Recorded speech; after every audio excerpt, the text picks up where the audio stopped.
Жителі окупованого Армянська вкотре скаржаться на забруднене хімікатами повітря. Звинувачують в цьому місцевий завод «Кримський титан», який вже спричинив екологічне лихо минулого року. Мешканці активно обговорюють ситуацію в соцмережах і вимагають від місцевої влади втрутитись в ситуацію. Втім, окупаційна влада півострова запевняє, хвилюватися не варто. Мовляв, повітря чисте, нібито спеціалісти тричі на день роблять заміри, і концентрація хлориду водню та діоксиду сірки зараз не перевищують допустиму норму. До того ж, нібито завод «Кримський титан» минулого тижня змінив режим роботи і нині працює не на повну потужність.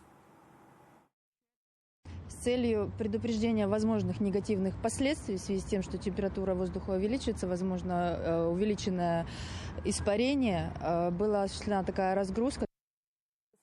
В новоствореному Міністерстві енергетики та захисту довкілля поки не відреагували на цю ситуацію. Нагадаю, минулого року в окупованому Криму в серпні сталася екологічна катастрофа.